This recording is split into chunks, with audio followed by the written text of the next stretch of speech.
How's it going, YouTube? Please help us out. Hit that thumbs up and subscribe to the channel if you haven't. I know the season is winding down, but we do have some fun things planned for the off season. We'll do some way too early rankings, some dynasty content, mock drafts as we get closer to the new year. A lot of fun stuff coming up. So I highly recommend you stick around for all of that. We are recapping Monday's action up next. Max Scherzer was awesome. Corbin Burnes was not. Again. Welcome in to Fantasy Baseball today on Tuesday, September 20th. Frank Stampfl joined by Scotty Dubs, Scott White today on the show. Who is the SP1 for next season? I feel like nobody has earned that right. No one has taken it and ripped it away. So we'll get Scotty. Sandy Alcantara. Potentially in points leagues. I don't know. We'll talk about yeah, no, it's a good question. It's a good, maybe Jacob deGrom again. I know whoever it is, I'm not drafting him in round one. And that may apply even in points leagues. I think I agree with you, Scott. But we have a lot of time to evaluate all of that. I do have a dynasty question. Which baby tiger would you prefer in dynasty between Spencer Torkelson and Riley Greene? And we do have some grade the season. I thought you were talking about the actual animal. Baby tiger. Yeah, they're baby tigers. Famous litter at a zoo or something? Something like that. Anyway, we'll get to all of it. Let's jump in. Oh, my goodness gracious. Oh, my goodness gracious, Scott. You are up.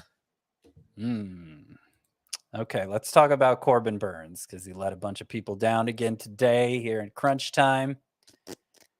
Bad start against the Mets. 5 earned runs in 5 2/3 innings. Struck out only 4. And, most of the damage came on a 3-run homer to Pete Alonso. So I'll make that excuse for Corbin Burnes right up front. But it doesn't change the fact that in his past, I forgot to write down the number. I think it's his past 5 starts, 6 starts. How long has these struggles been going on? I have post All-Star break, which is 12 starts long, where he now has a 4.69 ERA over that stretch. That's not the side I was going to give. Okay, so actually the past 7 starts now for Corbin Burnes, he has a 5.62 ERA, 127 WHIP, 9.1 K per 9. Yeah, and that's even including that 8-inning, 14 strikeout effort couple turns ago. So even with that one awesome outing in there, he still has an ERA approaching 6 in his last 7 starts. And this is for the guy who, this is why we say we don't know who's the top pitcher going to be drafted next year, because Corbin Burnes is not making a very strong case here in crunch time. Now, how, is he broken? Is this, how worried should we be about this? Obviously it keeps happening, so that makes it concerning, but velocity is fine. Swinging strike rate is really good. For what it's worth, he blames pitch selection. He thinks, he says the stuff is right where he wants it to be. He needs to pick his pitches better to put hitters away instead of giving up 3-run homers to Pete Alonso. Maybe that's it. Maybe there's a pitch tipping situation going on. I don't know. I don't think you can sit him. Presuming you're locked in for this week already. Yeah. His next matchup is against the Reds. Even if you weren't locked in for this week, you're going to sit Corbin Burnes against the Reds? I don't see how that's possible. And then next week, presuming your season goes right through the last day of the season, he'll line up for 2 starts against the Marlins and the Diamondbacks. You know what? Yeah. Will he actually make that second start? I'm going to count up starts and make sure. I think he would, because what I'm looking at is the Marlins on September 29th, 5 days, 5 games after that. Well, I guess 4 starts after that. 2, 3, 4. That would take him to October 4th. So that's the second to last game of the season. And the Brewers might really need that game. So I would imagine that he will make at least 3 more starts. 1 against the Reds, 1 against the Marlins, and 1 against the Diamondbacks. Yeah, I think that's right. Yeah. Obviously they could, if they fall out of the race or something, they could insert Jason Alexander again.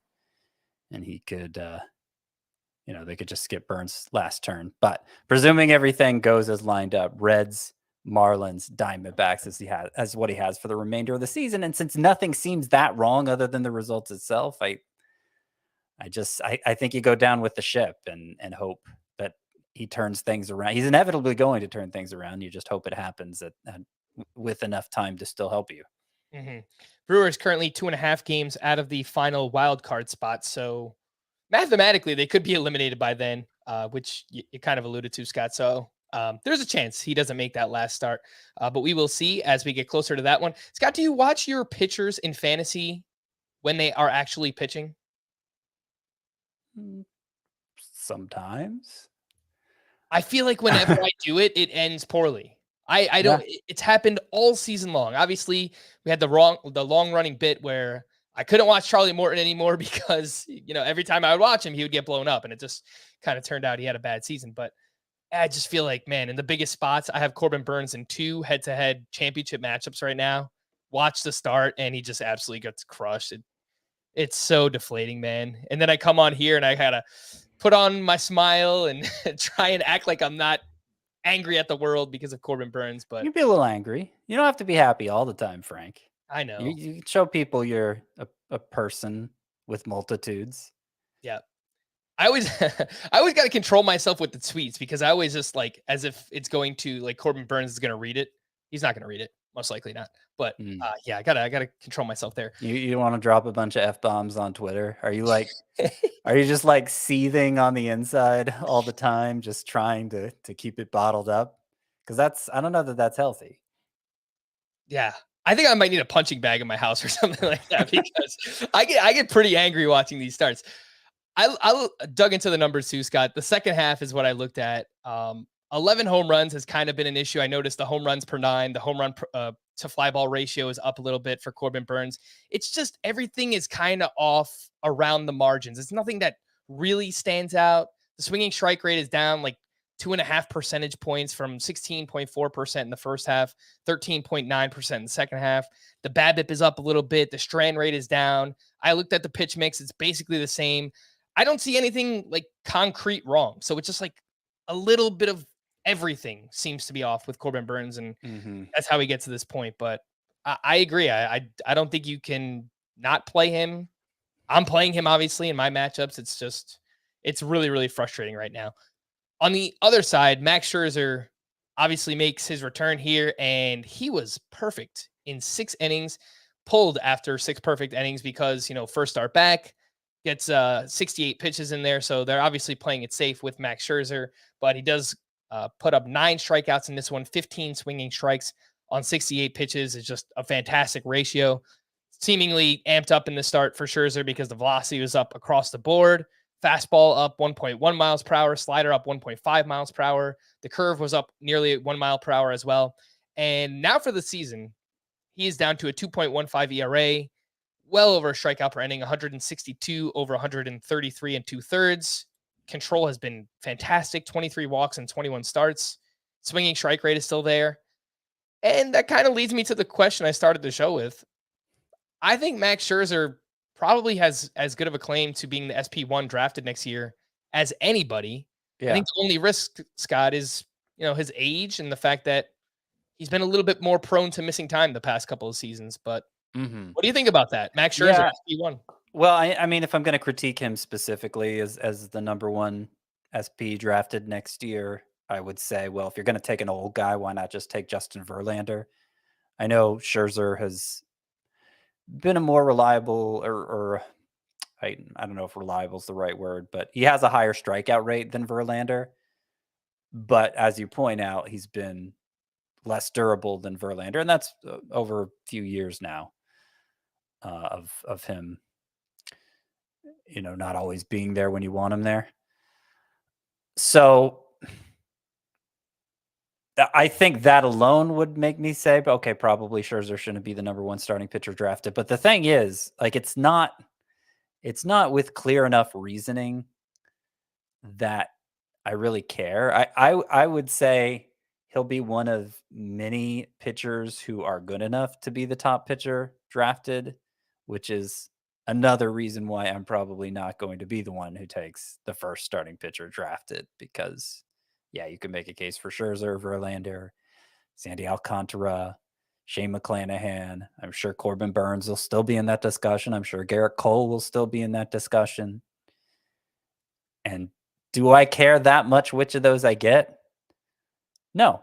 And even the next tier after them is pretty strong. So I am going to be partying like it's 2009 next year.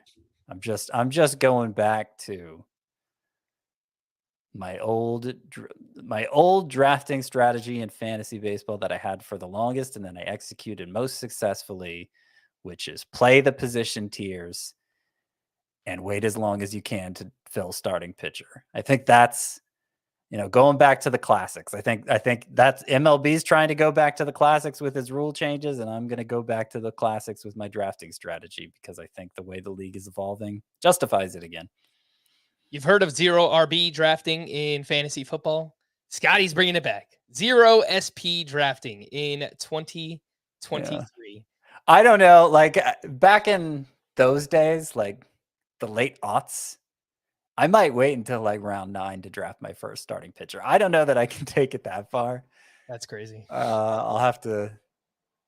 Yeah, it worked out a lot of the time, but I think from a volume perspective, the kind of pitchers you're drafting that late, they can't replicate the volume of the early round guys the way they used to.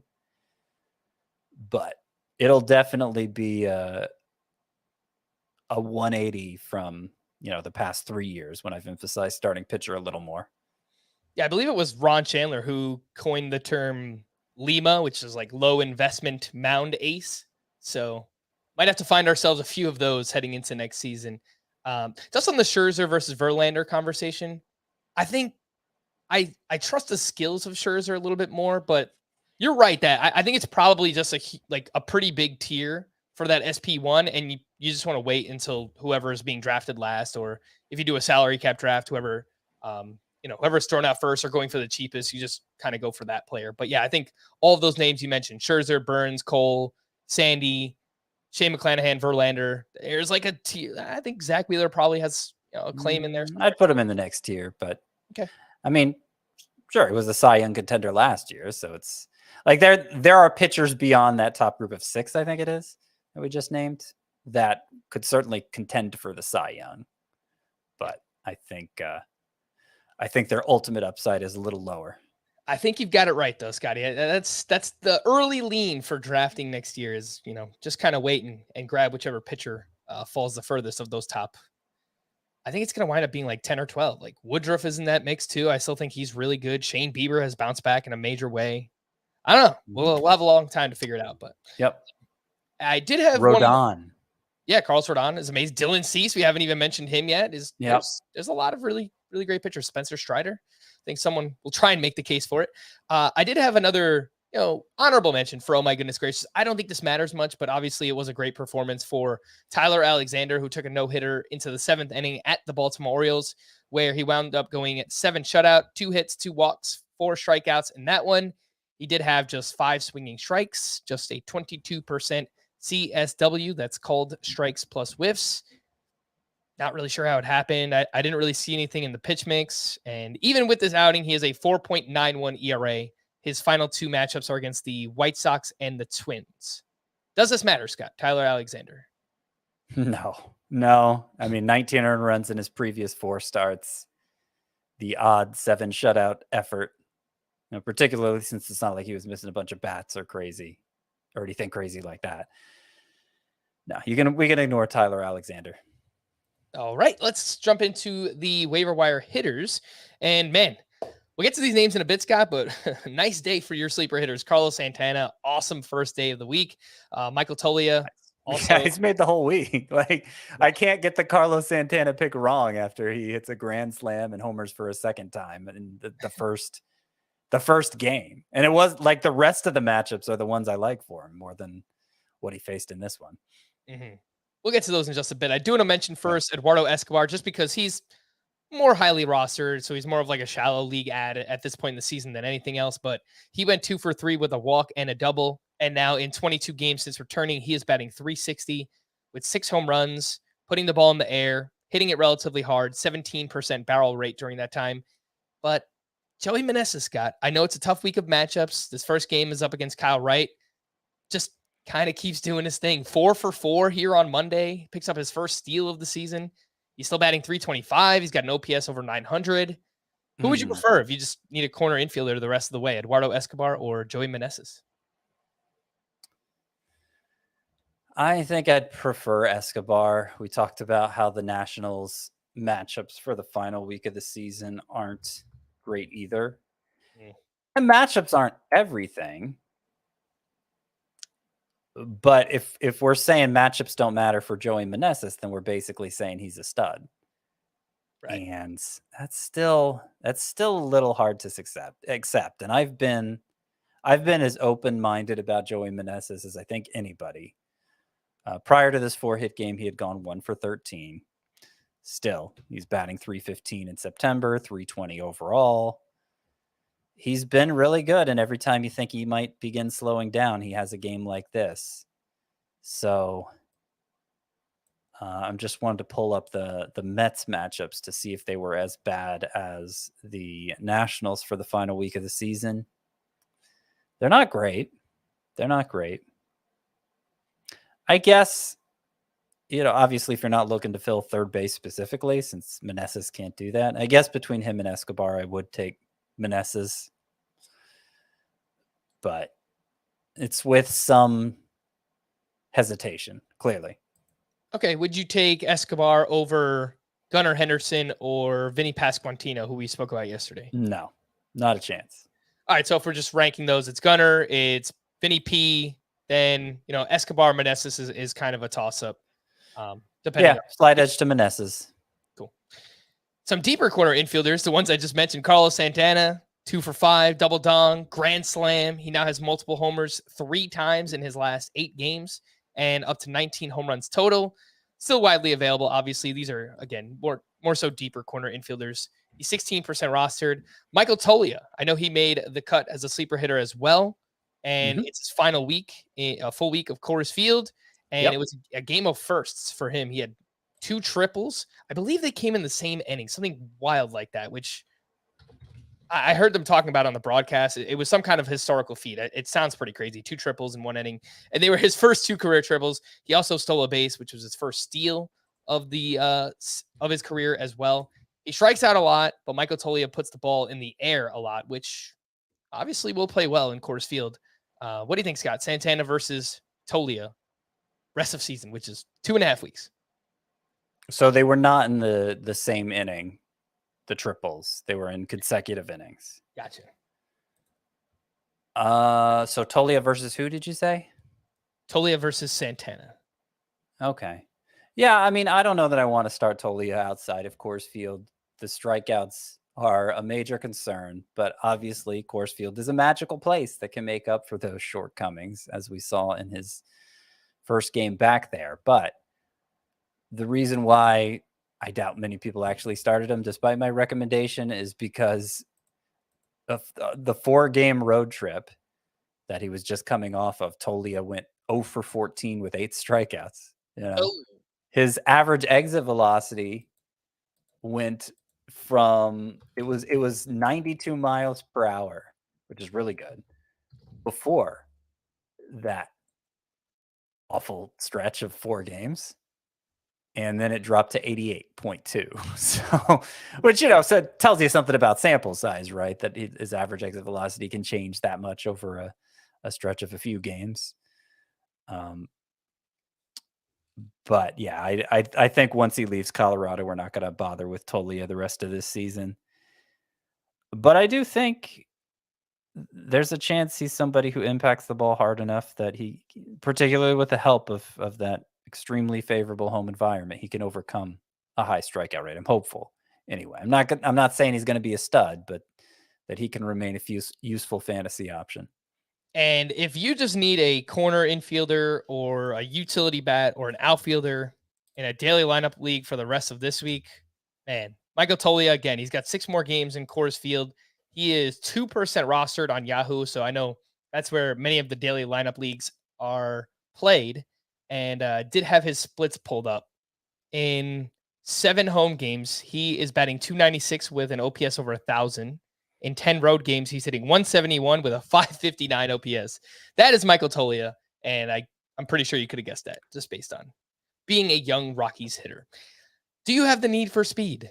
You need some steals down the stretch? Well, there could be 2 names available for you. Jon Berti, just a massive game here on Monday. He had a sock and 2 shoes, his 4th homer, and he's now up to 36 steals on the season. Since returning, however, from the IL, 30 games Jon Berti has played. He's hitting .212, 2 homers, 8 steals. He's 49% rostered. And Miles Straw has played well recently. He went 1 for 2 with 2 walks and 2 steals as well here on Monday. Last 15 games for him, he's hitting .389, 3 steals, 9 runs scored, 26% rostered. What do you think, Scott? Who would you prefer, Berti or Straw, if you need steals down the stretch? Berti. Yeah. Even though he hasn't looked that great since returning. I mean, look what Miles Straw's been doing. Yeah. He's what is he batting on the year? 218? That's pretty bad. And hasn't been nearly as consistent of 217 and hasn't been nearly as consistent of a base stealer as Berti. Even I mean, Berti, since returning from the IL, has 8 steals. True. So that's, in less than 2 months' time. That's still like close to a 30 steal pace just during that stretch since he's returned. Gosh. Meanwhile, Straw has 3 steals this month. He had 2 steals last month. He had 2 steals the month before. He had 2 steals the month before. So over the last 2/3 of the season, Miles Straw has a total of 9 steals. Yeah. And Jon Berti has that in his last 30 games. So right. All right. Yep. Fair enough. You win, Scott. If you need steals, Jon Berti, it is. And, I didn't realize Miles Straw was really that bad. Coming into the year, I definitely got duped. I thought he was like a legit, pretty good hitter, good eye at the plate. I thought he had good contact skills and just everything. I thought the same about Nicky Lopez. Remember those arguments we had? Nicky Lopez versus Miles Straw. The answer was neither. And the answer was Jon Berti. Yes. The answer is always Jon Berti if you need speed. Should any of these players be rostered in more leagues over the final couple weeks? Nick Gordon went 2 for 4 with his 9th home run. And in 44 games since the start of August, he's batting .301 with 5 homers, 3 steals. And we've pointed this out a few times. The StatCast data for Nick Gordon is actually pretty awesome. Just low key. 90th percentile expected slugging percentage, 81st percentile in average exit velocity. He is only 25% rostered. And Scott, say it with me. What's dead may never die. Joey Gallo. He's back. Not really. He went 2 for 3 and he hit his 18th home run, but he now has 6 homers in 33 games with the Dodgers. He's playing a little bit better with them than he was with the Yankees. It's hard to be much worse than he was with the Yankees. What do you think, Scott? Should these two be rostered in more than 25 or 33% of leagues? Gordon, I mean, it's very, very slightly better with the Dodgers. He entered this game batting .170 with them versus .159 with the Yankees. Still better. So, I mean, it feels better because expectations are so much lower now. Yeah. The Yankees gave up a bundle of prospects for him. The Dodgers gave up nothing. So you don't like anything Gallo does is just gravy for them. But in fantasy, no, I don't think he's redeemed his value at all. Let's see who else am I commenting on? Sorry, Nick Gordon. Yeah, no. What's funny is if you gave Nick Gordon's StatCast data to Randy Arozarena, it would be like, okay, I can see why Randy Arozarena is putting up these numbers. If you gave Randy Arozarena's StatCast data to Nick Gordon, it'd be like, okay, I can see why Nick Gordon's putting up these numbers. So I'm not really sure how to square that circle, but I don't know. I mean, clearly we've arrived at the point where we can just ignore the fact that StatCast doesn't, that Randy Arozarena, we can accept that he's just a guy who dramatically outperforms his StatCast numbers, and maybe Nick Gordon is the other way around. I would rather have Nick Gordon Like if you're looking to fill a middle infield spot on the cheap, I think he's a better choice than a lot of the guys we've talked about. Like unless you need steal specifically, I'd rather have Nick Gordon than John Birdie, if it's a points league scenario or whatever. Mm-hmm. But is he that good? Is he as good as StatCast suggests he should be? Probably not. Mm-hmm. And I assume Nick Gordon would be behind someone like Elvis Andrus and Luis Rengifo. That one feels pretty close. What do you think? Yeah, that's pretty close. Probably Rengifo, but it wouldn't surprise me if Nick Gordon was actually the better of the two to finish out the year. And while we're talking about middle infielders, I wanted to mention Jorge Mateo, who has really slowed down. His last 30 games, he's hitting 198, a 588 OPS during that time. He's down to 60% rostered. Probably should still hold him in category leagues just because it wouldn't surprise me if he steals 5 bases over the final 2 weeks. But if you did pick him up in points leagues, this is Jorge Mateo. He could probably go. Yeah. I mean, I could see in roto leagues the fact he's eligible at shortstop and outfield and provides stolen bases when he is going well. That's the thing. I mean, just because he has been bad over the past 2-3 weeks, whatever it's been, doesn't mean he's going to be bad over the next 2. And of course, we know that assuming he will be his bad process in May and in June, but in September, we kind of flake on that. Like somebody was asking me if they should sit Matt Olson for this week. It's like, no, he's still Matt Olson. Fortunately, he goes out and gets 2 hits. And so already that's seeming like the right move. But yeah, I mean, good players eventually come around. Is Jorge Mateo for sure a good player? No, but he meets certain statistical needs in ways that few players can. I don't think this matters, but might be something to remember for deeper leagues next year. Probably only like NL only, but Brian De La Cruz went 2 for 5 with a grand slam. It was his 10th home run. He's got 3 homers over his last 6 games. And his StatCast data is kind of interesting as well. 75th percentile in max exit velocity. He's got a 270 expected batting average, 469 expected slug. Wouldn't surprise me if he can never achieve his expected numbers just playing in Marlins Park, obviously, but it's clear at least this season, Brian De La Cruz impacts the ball pretty hard. So just probably someone to remember for next year. Deeper leagues. He's 2% rostered. What do you think, Scott? Anything on him? I don't know that he's ever going to be like a true everyday player. Seems like more of a 4th outfielder type on a bad team in a bad ballpark. Yeah, I can't get that excited about Brian De La Cruz. They should have Jorge Soler back next year. Avisail Garcia, signed both guys to contracts just last year. So presumably those guys will be back in the lineup on opening day for the Miami Marlins. Which baby tiger would you rather buy in Dynasty? No, I'm not talking about, I was going to say local petting zoo, but like you can't pet a tiger, I don't think. Like, right? No, I wouldn't. I can't imagine, no matter how young the tiger cubs are, any parent is letting their 4-year-old in there to pet it. Can you tell that I don't have kids? Because I don't think that I'd be very good at it. Spencer Torkelson went 3 for 4 with 2 doubles and 3 runs scored. He's doing some things since returning from the minors. 14 games played, 280 batting average, 1 homer, and 839 OPS. He's making a lot of contact, 14% strikeout rate. He's hitting the ball very hard, 95 mile per hour average exit velocity, and he's putting in the air, 13% barrel rate for Spencer Torkelson, albeit very small sample size. Riley Greene has been, I would say, a pretty big letdown this year. 79 games played. It's kind of been in and out of the lineup. Obviously, started the season off wrong with, I believe it was a fracture in his foot. I think that's right, yeah. But Riley Greene, 253 batting average, 5 homers, 1 steal, 4 caught stealing, sub 700 OPS. StatCast data does not look great. He strikes out. He hits the ball on the ground a lot.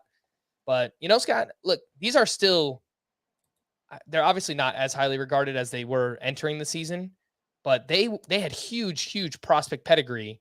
Mm-hmm. And, this offseason, you could look to buy low on these guys in Dynasty. So, I don't know. I guess give me your thoughts on each from like a long-term perspective. And if you just had to choose one, Would you go with Torque or Riley Greene? Yeah, they were both consensus top 5 prospects overall coming into the year. Torkelson, of course, a former number 1 overall pick. Greene was a former number 5 overall pick. I think drafting either next year is it's going to be a blind faith sort of pick. Just, okay, I'm told this guy has a lot of upside. They obviously showed it in the minors. Maybe this is the year they come through and break through with the kind of numbers we were expecting from them all along. And there's nothing wrong with that if the price is right. Right? Like if we're talking a late round pick, I would invest a late round pick in either Torkelson or Greene next year. Greene being an outfielder playing the weaker position. But we're back, when I was talking earlier about reverting to my old drafting strategy, which there was a heavy emphasis on position scarcity. We're kind of talking about pitchers at the time, but that was the other half of that equation. Because first base stands out as clearly the deepest position in fantasy again, like it used to in the good old days. And so that's probably the biggest knock on Torkelson, just that he's exclusively a first baseman while Greene is playing the outfield. But I am encouraged by the way Torkelson's looked since returning. Only the 1 home run, but the walk to strikeout ratio is, I think it's 8 strikeouts to 6 walks. So he's really cut down on the strikeouts. And you mentioned he's hitting the ball hard. He's showing, over a tiny sample, he's showing signs of improvement. So I think that's very encouraging. And all positions being equal, I'd rather have Torkelson than Greene for next year, just based on that. But Greene plays the outfield, so he's probably going to get drafted earlier. Is it something that you will actually try to do? I guess in your it just depends what the going rate is. Oh, dynasty? Yeah. You're saying, well, dynasty is a different story. I don't think either of these players has lost a considerable amount of dynasty value. Mm-hmm. Depends how deep the league is. If it's a shallow league, you kind of need those prospects to perform right away or they're going to lose a ton of value. But if it's a deep dynasty league, I don't think you're going to be able to buy that low on either of these players. Jared Kelnick's a different story. You could probably buy really low on him. Yeah. But I don't think we're there yet with Torkelson and Greene.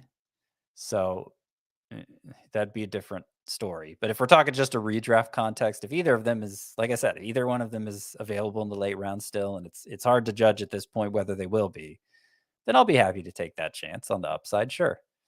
All right. Before we hit the break, just want to remind everyone to either subscribe if you haven't already to both the YouTube, to the audio podcast, whether you listen on Spotify or Apple Podcasts, wherever you listen, throughout the offseason, because we do have some fun content coming your way.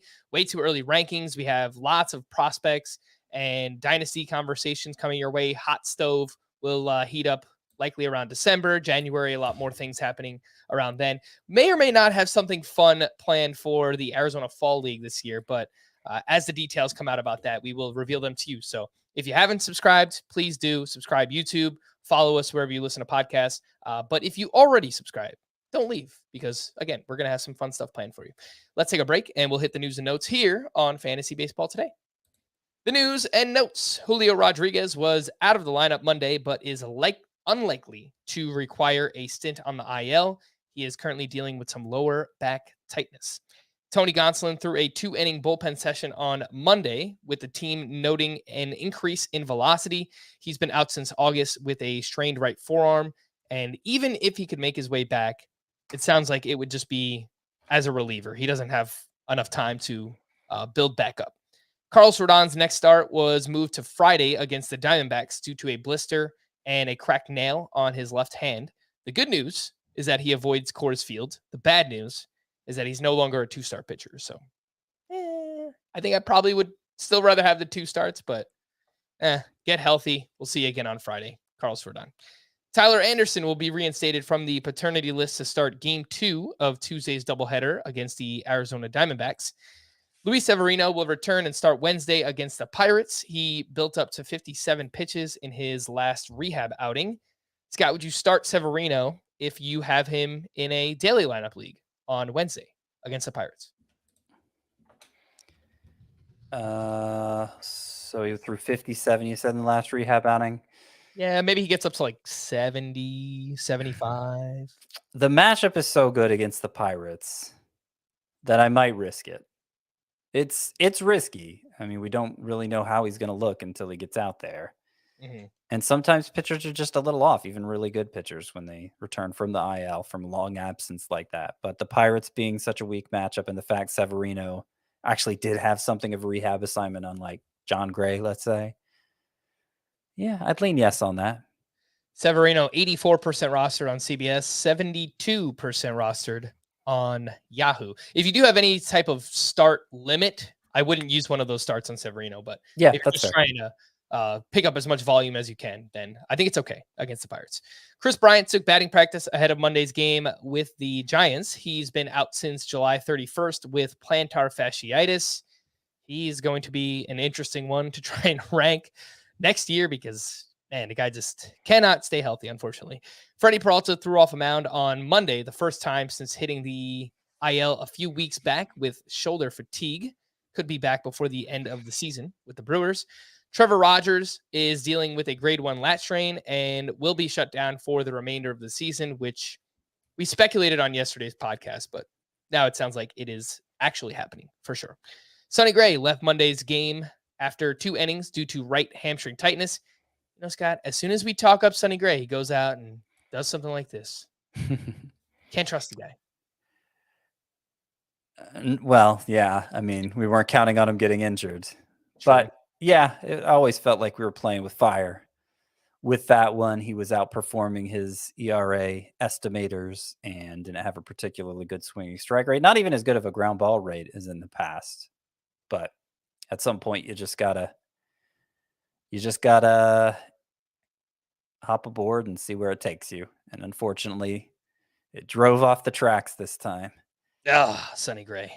Gets you every time. Tyler Glasnow made another rehab start on Sunday, going 2 perfect innings with 4 strikeouts. Reports are that he feels, quote, very good. I'm not sure that he will make a fantasy impact this year, but I'm looking forward to seeing Tyler Glasnow again next season. Brendan Rodgers, who was out of the lineup on Monday, will undergo an MRI on his left hamstring. Domingo Germán, who was moved to the bullpen this weekend, will likely rejoin the Yankees rotation with the injury to Frankie Montas. Cal Raleigh was out of the lineup on Monday with a jammed left thumb. Eric Lauer is a candidate to return and make a short start on Friday against the Reds. Aaron Ashby will be reinstated to start a bullpen game on Tuesday against the Mets. And no, you should not pick up Ashby. You should not look to stream him because A, he was not good before getting hurt, and this is likely to be a short start. Only 1 or 2 innings projected against the Mets on Tuesday. He's also been out since late August due to shoulder inflammation. That is Aaron Ashby. Tyler McGill was reinstated on Monday, but is only expected to work as a reliever for the Mets the rest of the season. Jorge Soler will not require offseason surgery and will take part in core strengthening work for the next 3 weeks before resuming baseball activities. He's been out since July with lower back spasms. Not really fantasy related, but congrats. We do have some teams clinching either divisions or playoff appearances. The Astros clinched the AL West. They will have a bye to the ALDS. And the Mets clinched a postseason appearance. We don't know whether or not it's going to be the NL East or the wild card yet. So congratulations to those fan bases, the Mets and the Astros. A few prospect updates, Scotty. Some promotions here towards the end of the season. The A's promoted Tyler Soderstrom and Zach Geloff to AAA, and the White Sox promoted Oscar Colas to AAA. And I don't know if you have any strong takes on any of these prospects, but I think there's a good chance we could see all of them at some point next season. Yeah, I'm really looking forward to Berger and Colas being in the White Sox lineup together. I think I see what you're going for there, Scott. Berger and Colas. Yeah, that's right. That's what we're doing. That's it. But Oscar Colas, I mean, he has done some things, and I know we've received some questions about him. So yeah, no, he has. He's hit for a really high average, and power is supposed to be his like carrying tool, so that's been encouraging to see. So he's a defector out of Cuba who also spent time in Japan, so he's well traveled and has seen a lot of things for a 24-year-old, and has had a really productive first season in the minors. So yeah, I think he's a pretty attractive dynasty asset. All right, that is Oscar Colas. Did want to check his strikeout rate. You don't want to ask me about Jake Berger though? I think we don't really know who Jake Berger is yet, but he's kind of interesting. I don't know if it's going to happen, but it needs to. I wish there was like a freeze. And it could be like. Do you have a strong take on Coca-Cola versus Pepsi? Well, I don't know how much of a sponsor either is for CBS programming, but I'm pretty sure it's non-existent. I have a preference. I have a slight preference for Coca-Cola, but I don't mind either. I'm not one of those, I gotta have this. If you offer me that other, I'm gonna splash it right back in your face, Like I'm not gonna do that. They're both, at times I'm in the mood for one or the other. Fair enough. Yeah, I think I prefer Pepsi, but same thing. I don't drink dark soda that much. Ginger ale. That's where it's at. I don't know. Like the past 2 years, I don't know what has gotten into me, but I try to, Ginger ale has gotten into you via your mouth. That's exactly right. Ginger ale is where it's at, man. I do like a good ginger ale. Anyway, let's get into the rest of Monday's action. A little bit of a spin for next season as well. Which slugger do you want in 2023 between these two? I think I know the answer, but I'll ask it anyway. Austin Riley went 1 for 3 with his 37th home run, and he has slowed down a little bit. The power still remains, but 44 games since the start of August. Austin Riley is batting .226 during that time. I didn't really see anything in the underlying numbers. I think the BABIP might just be a little bit unlucky. .261 during that time. And Pete Alonso, the polar bear, he went 1 for 4 with a sock and a shoe. 36th home run, his 5th steal. I didn't know that he had any steals, so that was a pleasant surprise. But Pete Alonso on the season batting .267, 853 OPS. He also has 118 RBI, which is just massive. Scott, Riley, or Alonso next season? I mean, just for position scarcity reasons, I got to say Riley. Homer.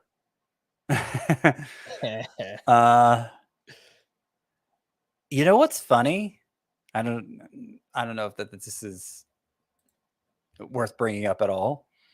But you're talking about Pete Alonso having 5 steals, and I was kind of thinking, that could be 15 steals next year with all the rule changes and how much I think stolen bases are going to increase. And I don't know if that's really the case. Pete Alonso is not a fast guy. No. Austin Riley's sprint speed is 58th percentile. It's pretty good, actually. And yet he does not have... he has 2 stolen bases this year. He has 2 stolen bases for his entire career, as a matter of fact, with that 58th percentile sprint speed. So I wonder if he's a guy, just because he's fast enough to steal bases, if he could benefit and be part of that democratization of stolen bases that I'm expecting to see next year with, a dozen or whatever. Mm-hmm. Yeah, I think where some of these slugger types can kind of literally just like walk or run into a few steals is when they play on a team that has other like fast players. So you get like that double steal action, which I think has really helped Freddie Freeman. I would have to look into this, but I think a good amount of Freddie Freeman's steals this season have come on double steals with Trey Turner. I just feel like I've seen that happen quite a bit, but the Braves have a lot of fast guys, and like if they wanted to pull off a double steal here or there, whether it's Acuna or Ozzie Albies, Vaughn Grissom, whatever it might be, I think they can do more of it. So I can't believe we just had a conversation about Austin Riley steals potential. Yeah, right. What are we doing? I don't know.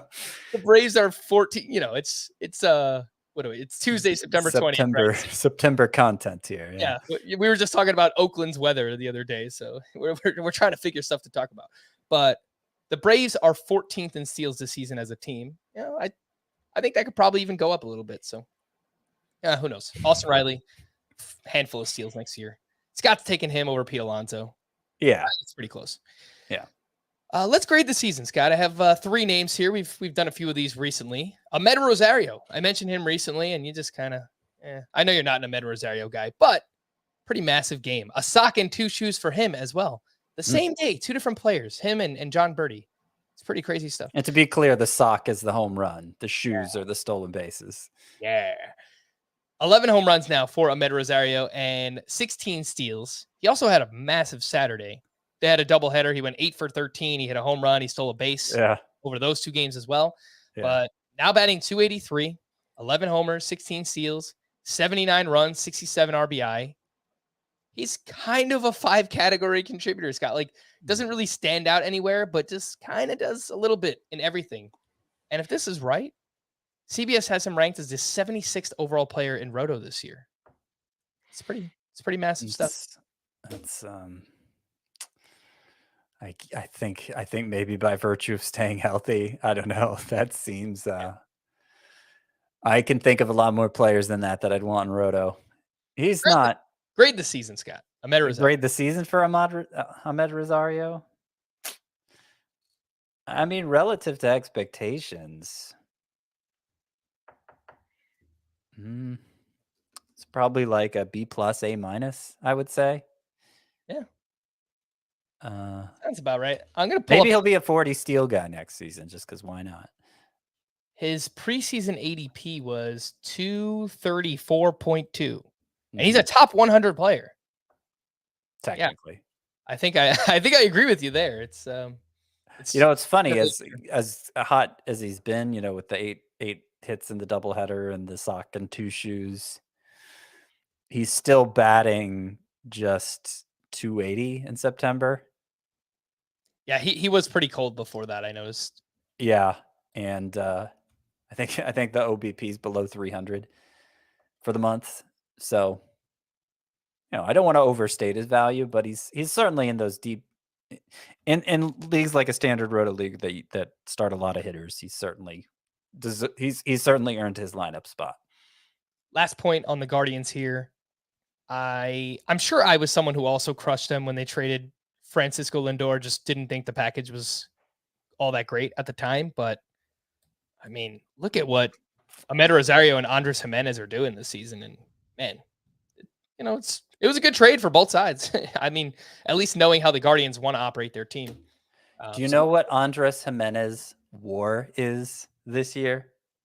I don't really know whether or not he's a good defender, but I'll say he's like a 3 or 4 win player, something like that. Is that you think he's a 3 or 4 win player this year? Okay. Maybe that's too high. I'm probably selling him too high. Too low? Ahmed Rosario's WAR this year, according to Baseball Reference, is 6.4. Ahmed Rosario? I'm sorry. That's the wrong name. Andres Jimenez. Is that who you were answering for? Yeah. That's who I was. Andres Jimenez. Okay, so that's who we were talking about all along. Sorry. Wow. 6.4 for Andres Jimenez. Jeez. Francisco Lindor has had only 1 season with a WAR better than that in his career. What is Lindor's this year? If you have it pulled up, I don't know if 5.3. Wow. All right. Well, good stuff for the Guardians. Like I was saying, this turned out to be a pretty good trade for them. Next up, we have Ty France, who went 2 for 4 with his 20th home run, and he is on a bit of a power binge right now. 6 homers over his last 19 games, and he's batting 272 overall, 77 RBI, only 57 runs scored. So I think that pulls down his overall ranking quite a bit. Scott, grade this season. Ty France. Probably like a C when all's said and done. Obviously he got off to a great start, was looking like one of the biggest finds, but it's been a rough finish, a rough second half, and it's kind of brought his numbers back down to, I think, what a lot of people, myself included, were expecting in the first place. All right, let's wrap up with Jose Altuve, who went 2 for 4 with his 25th home run. He's batting 292 on top of that. He's got 18 steals, 89 runs scored. RBI not great, 53, but he does lead off consistently for the Astros. Has a near 900 OPS and is the 31st overall player in Roto this season. Grade the season.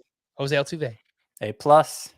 I don't see how he possibly could have given us more than he has. He's even my I was pretty optimistic about Jose Altuve. I think I was one of the highest guys in the industry, so I can take a little bit of credit, I guess.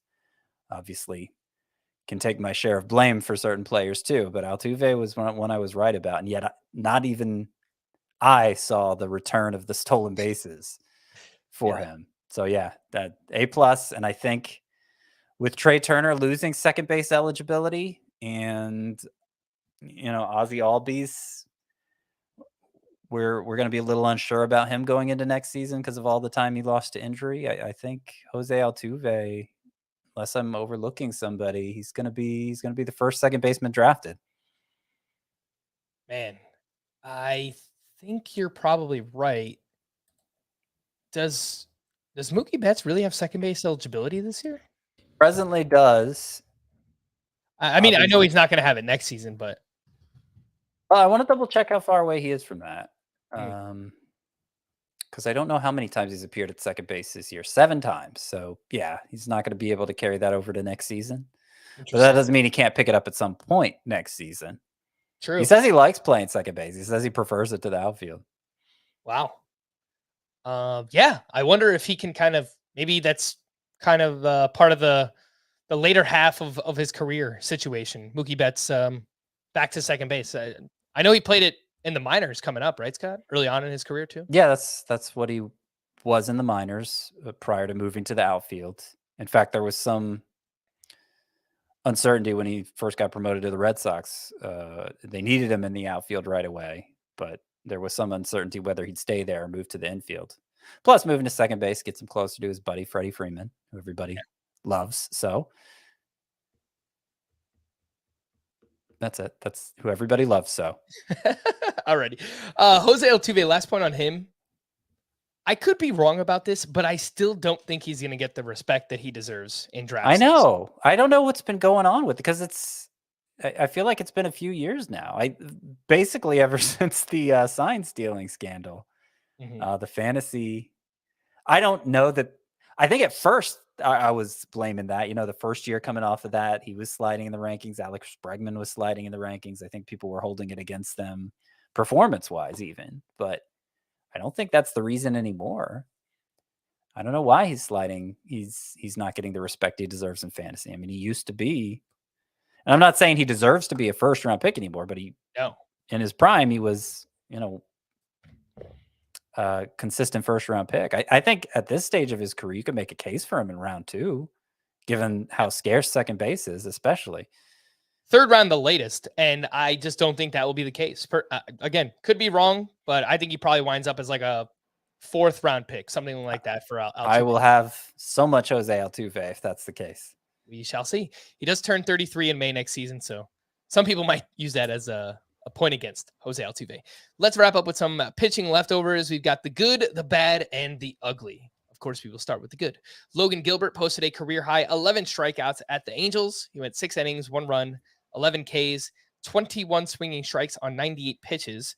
And over his last 4 starts, he has allowed just 2 earned runs, 0.78 ERA, 34 strikeouts, just 5 walks, a 14% swinging strike rate during that time.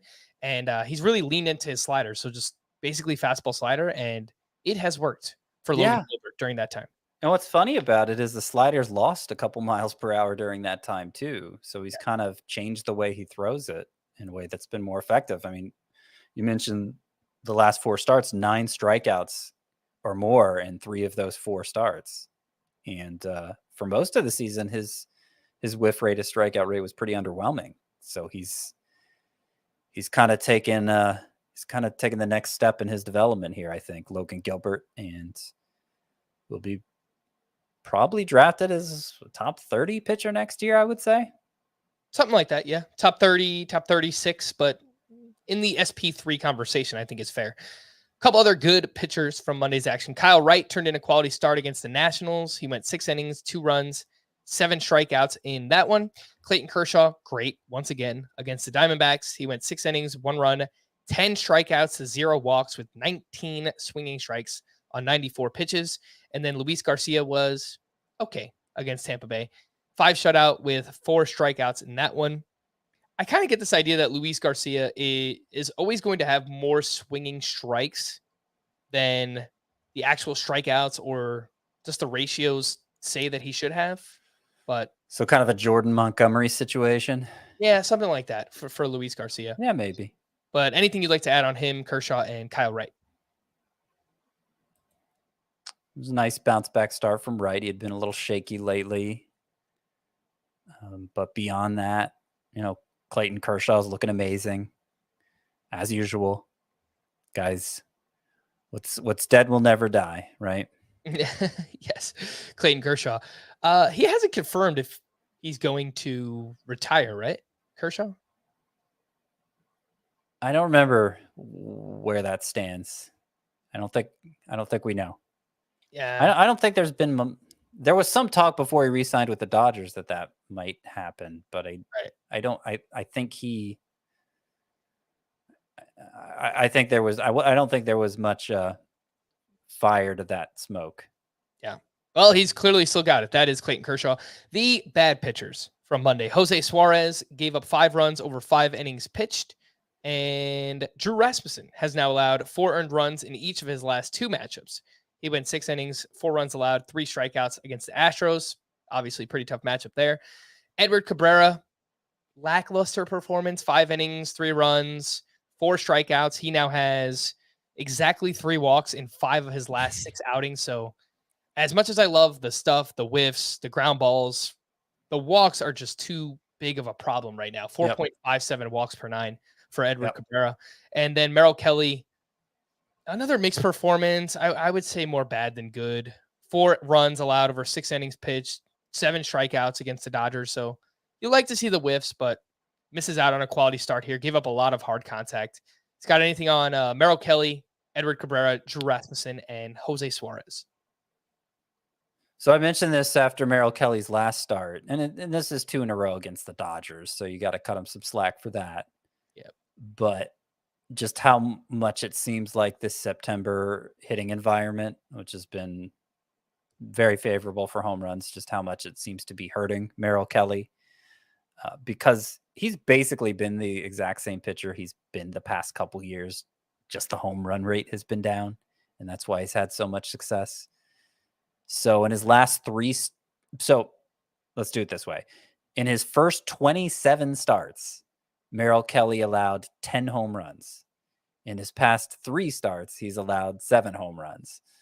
Oh, yeah, not great for a guy.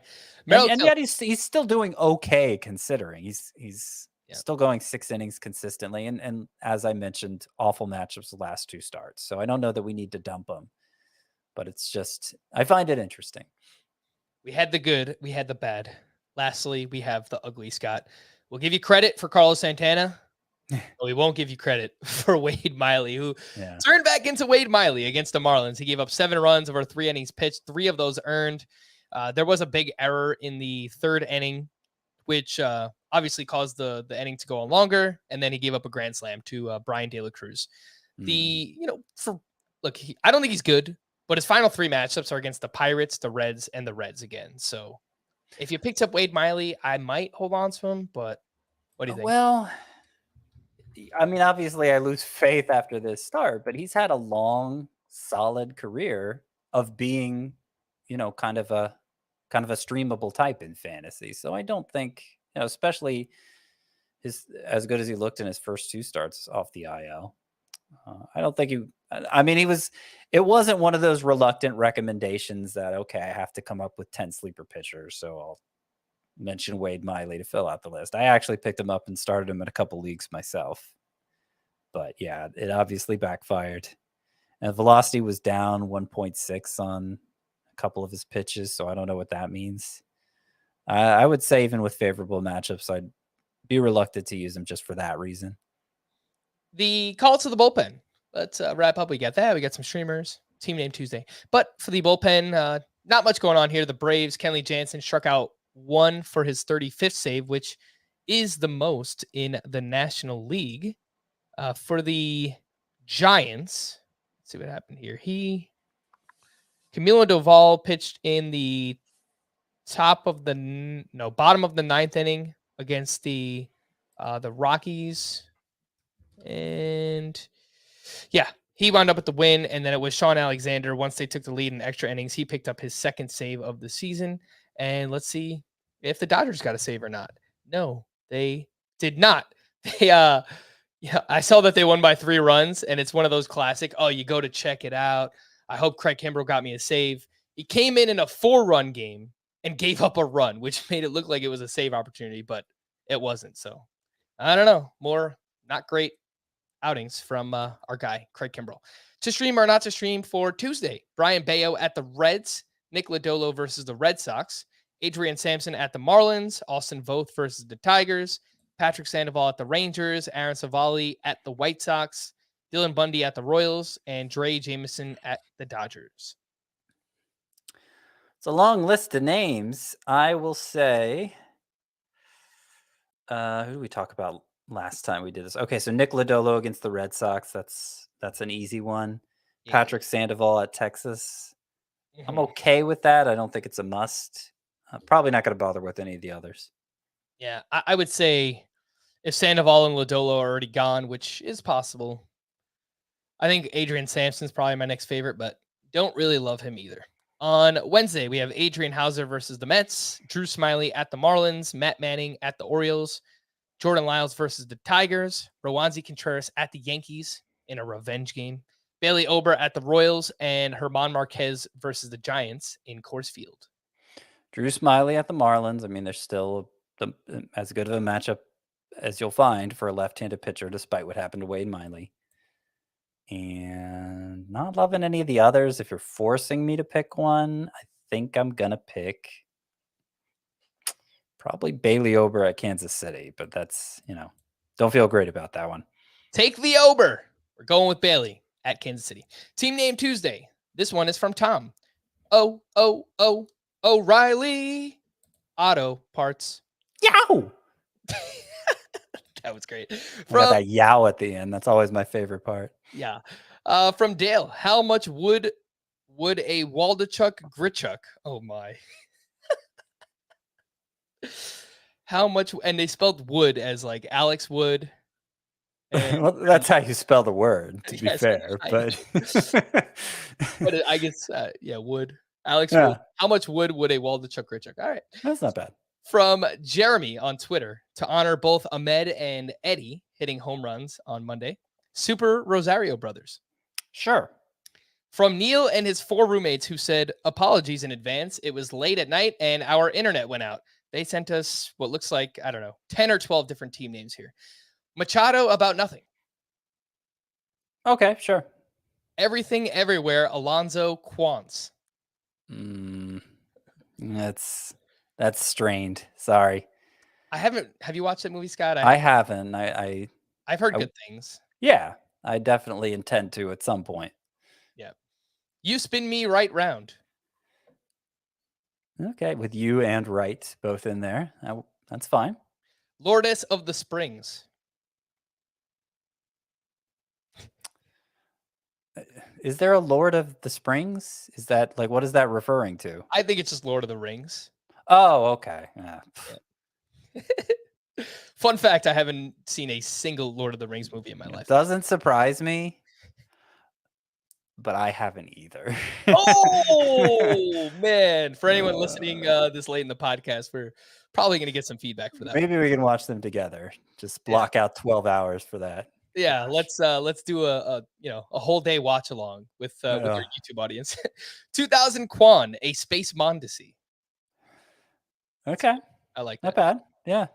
You Don't Mess with the Yoan. Yeah, that actually works. And I know you like it. Have you seen that movie, Scott? No. Oh, it's good. I'm sure you think it's good. Yeah. You don't mess with the Zohan.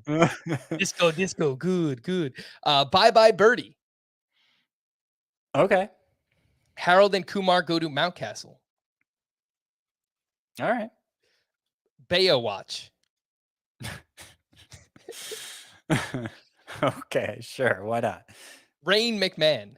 Rain McMahon. I don't know that I get that one. I think it's Rain Man, the movie, which I also haven't seen. Top Gun Patrick. I have seen Rain Man at least. Top Gun Patrick. Top Gun Patrick. Where's the Patrick fit in with Top Gun?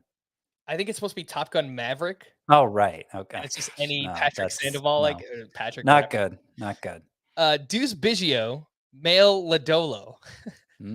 I like where they were going with this one, but I think maybe we could have found better names. So you're a big fan of the Adam Sandler movies. What about the Rob Schneider movies? Big fan. Big fan. Yeah.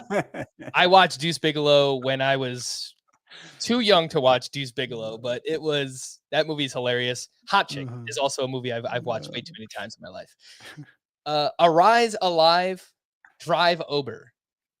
There's no way we're gonna know what this is, but it's Arrive Alive, Drive Sober, a huge ad campaign in Ontario, in Canada. Fraley, my dear, I don't give a damas. Okay. I guess. Last but certainly not least, Quan in the hand is better than 2 in the bush. Spelled like Michael Bush, who is not a major leaguer yet, but he's a prospect in the Dodgers organization. Unless there's another Bush they're referring to. I guess it could be Bush Stadium, Cardinals, but I think Michael Bush is probably the go-to there. Those were good. Those were really good. I appreciate that. Thank you, Neil. We're going to wrap there. For Scott, I am Frank. Thank you all for listening and watching Fantasy Baseball Today. We'll be back again tomorrow. Bye-bye.